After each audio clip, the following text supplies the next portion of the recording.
వృషభ రాశి వారికి ద్వితీయ స్థానంలో గురువు, చతుర్థ స్థానంలో కేతువు, భాగ్యస్థానంలో రవి, బుధుడు, శుక్రుడు, కుజుడు, దశమ స్థానంలో రాహువు, లాభస్థానంలో శనేశ్వరుడు.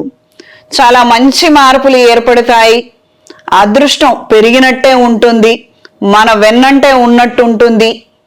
ఎన్నో అవకాశాలను అందుకోగలుగుతారు.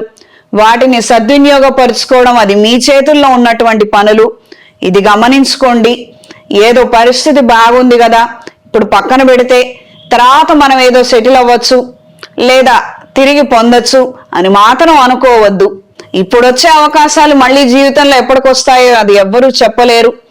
దైవ బలము, అదృష్టము, దీనికి తోడుగా జన్మజాతకం కాస్తంత సహకరిస్తే మంచి అవకాశాలను పొందగలుగుతారు.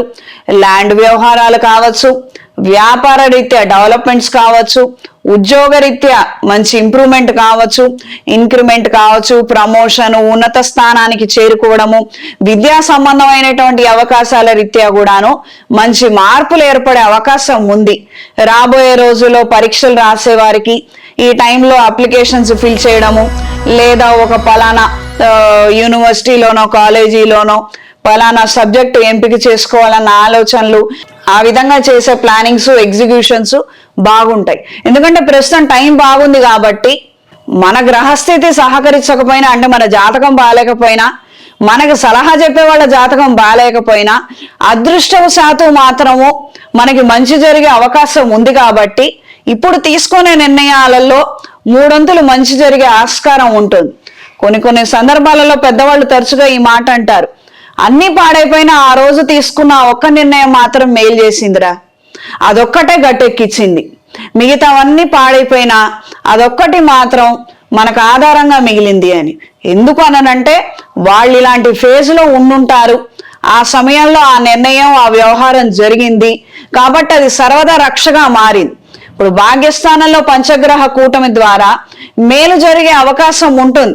కాస్తంత చెడు ఉండుండొచ్చు, భాగస్వామితో ఇబ్బందులు కావచ్చు, లేదా ఆఫీసులో కుట్రలు కుతంత్రాలు కావచ్చు, ఉంటుంది. సర్వసాధారణంగా ఒకళ్ళు ఎదుగుతున్నారంటే పక్కన వాళ్ళకు వచ్చేది ఏడిపే కదా. గట్టిగా మాట్లాడితే మనల్ని చూసి ప్రేమగా ఆప్యాయంగా పలకరించే వాళ్ళే తక్కువ. దానికి మనం బెంగపెట్టుకొని బాధపడాల్సిన అవసరం లేదు. కానీ కొన్ని నెగిటివ్స్ ఉన్నప్పటికీ కూడాను ఓవరాల్గా పరిస్థితి అయితే బాగుంది కాబట్టి మనం తీసుకునే నిర్ణయాల వలన మనకి మేలు జరిగే అవకాశం ఉంది. సంతాన రీత్యా కూడా మీరు తీసుకునే నిర్ణయాలు బాగుంటాయి. వాళ్ళ పేరు మీద ధనం దాచడం కావచ్చు, లేదా ఓ ల్యాండ్, పొలమో, లేదా ఇంటికి సంబంధించినటువంటి వ్యవహారాలు కదపడం కావచ్చు. కాస్త 20 ఏళ్ళు దాటిన పిల్లలైతే, సంపాదిస్తున్న పిల్లలైతే కలపండి. ఏదైనా ఇంటికి సంబంధించిన వ్యవహారం కావచ్చు, ఇతర 4 చేతులు వేసుకొని చేసే పనులు ఏవైతే ఉంటాయో పిల్లల్ని ఇన్వాల్వ్ చేయండి. పిల్లల్ని ఇన్వాల్వ్ చేస్తేనే కష్టం సుఖం అన్నీ తెలుస్తాయి. మనం ఇన్వాల్వ్ చేసి చెప్పకపోతే రేపొద్దున ఎదురు దెబ్బ తగిలితే వాళ్ళకి ఏం చేయాలో తెలీదు, ఎక్కడికి వెళ్ళాలో తెలీదు. మన తర్వాత వాళ్ళకి జీవితమే లేకుండా అయిపోతుంది. ఈ విధమైనటువంటి బద్ధకము, సోమరిపోతనము, ప్రేమ అన్నటువంటి ఒక చెరసాలలో మాత్రం పిల్లల్ని పెంచొద్దు. మంచి చెడు నేర్పుతూనే వాళ్ళను కూడా భాగస్వాములుగా తీసుకొని వాళ్ళకు కూడా మంచి చెడు చెప్పి కలిసి నిర్ణయం చేయండి, బాగుంటుంది. ఈ రాశి వాళ్ళకి జన్మజాతకంలో డిస్టర్బెన్సెస్ ఉన్నా పిల్లల్ని కలుపుకొని చేయడం వలన మంచి జరిగే అవకాశం ఉంటుంది. లాభస్థానంలో శనేశ్వరుడు, ఎంతో మందితో పరిచయాలు పెరుగుతాయి. వివాహ సంబంధమైన విషయాలు కావచ్చు, ఫంక్షన్స్, ఆధ్యాత్మిక సంబంధమైనటువంటి అంశాల రీత్యా కావచ్చు, 10 మందితో పరిచయాలు పెరిగే అవకాశం ఉంది. అవి దూరపు స్నేహాలుగా మారే అవకాశం ఉంది. ప్రతి ఒక్క అవకాశాన్ని సద్వినియోగం చేసుకోండి. ప్రతి విషయానికి టైం ఉండదు మన దగ్గర, కానీ ప్రతి ఒక్క దానికి మనం టైం కేటాయించుకొని నిదానంగా అవి డీల్ చేయగలిగితేనే మనకి బాగుంటుంది.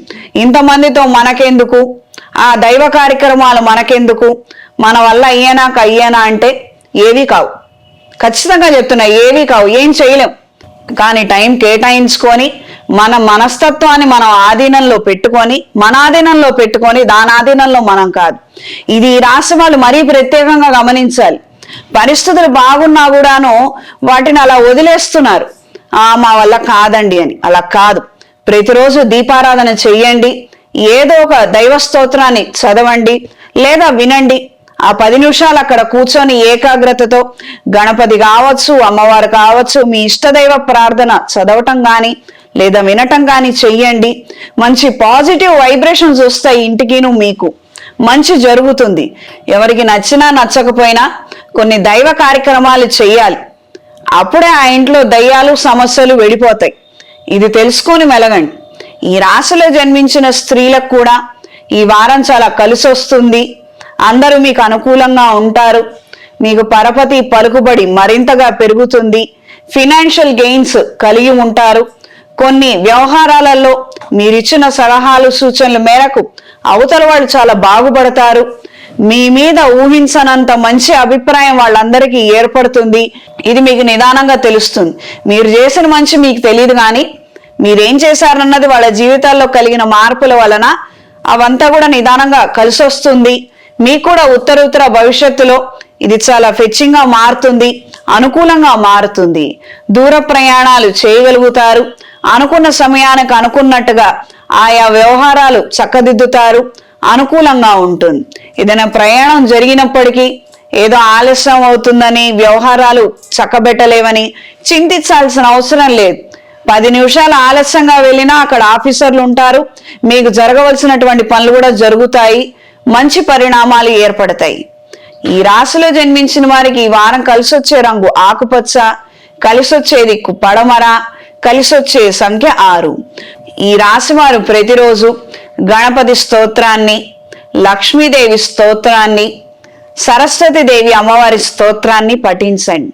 రాబోయే మాఘమాసంలో అవకాశం ఉన్న స్త్రీ పురుషులు నోములు, వ్రతాలు, దాన ధర్మాది కార్యక్రమాలు, తాంబూలాలు ఇవ్వటము ఇవి చేసుకోగలిగితే సర్వదా శ్రేయస్కరం. మగవాళ్ళు అనుకోవచ్చు మాకేం లేవు కదా అని, కానీ మీ జీవిత భాగస్వామి చేత చేయించండి. కొన్ని పూజలు, వ్రతాలు. పెళ్లి కాలేదు తల్లిగారి చేత చేయించండి. లేదు చెల్లెలు ఉన్నారు చెల్లెలు గారి చేత చేయించండి. పోనీ ఎవరు లేరు, విడిగా హాస్టల్లో ఉన్నాము, మీరే ఏదైనా అమ్మవారి దేవాలయానికి ఒక 10 పండ్లు తీసుకొని వెళ్ళండి. అక్కడ అమ్మవారి దగ్గర నివేదనగా పెట్టించి ఒక 10 మందికి పంచండి. మంచి ఎందుకు జరగదో చూద్దాం. మీరు చెయ్యండి, మంచి జరిగే అవకాశం ఉంది. ఈ రోజుల్లో మీరు చేసేటువంటి కార్యక్రమాల వలన మంచి పరిణామాలు ఏర్పడతాయి. ఎందుకంటే కర్మస్థానంలో గ్రహాలు ఉన్నాయి కాబట్టి మన కర్మని ఇంప్రూవ్ చేసుకోవడానికి మంచి మనం చేస్తే అది నోట్ చేసుకునే అవకాశం ఉంది. ఈ డ్యూరేషన్ లో మరీ పర్టికులర్ గా చేసుకుంటే చాలా మంచిది. సూర్యోదయానికన్నా ముందరే మేల్కొని సూర్య నమస్కారాలను ఆచరించండి. ఆరోగ్య రీత్యా సుదీర్ఘ కాలం నుండి వేధిస్తున్నటువంటి అనారోగ్య సమస్యలన్నీ కూడా తొలగిపోతాయి. కేవలం ఈ మాసం గురించి కాదు, నేను ఎప్పుడు చెప్పినా కొనసాగించండి అనే చెప్తా. అదే మాట ఇక్కడ కూడా చెప్తున్నా. ఈ మాసం నుంచి ప్రారంభించండి, మంచి జరుగుతుంది. మనం మొదలు పెట్టంగానే అద్భుతం జరిగితే అసలు ఆ వైబ్రేషనే వేరు. ఆ మంచి జరిగిందని ఇంకా ఎక్కువ చేస్తాం. అలాంటిది ఇది మాఘమాసం. రాబోయే 18 తర్వాత 19వ తారీఖు నుంచి మొదలవుతుంది కాబట్టి మంచి జరిగే అవకాశం ఉంది. కాబట్టి ఈ డ్యూరేషన్ లో మీరు చెయ్యండి, మంచి రిజల్ట్స్ కనిపిస్తాయి. ఆ ఉత్తేజంతో మీరు ముందుకు వెళతారు, మీకు కూడా కలిసి వస్తుంది.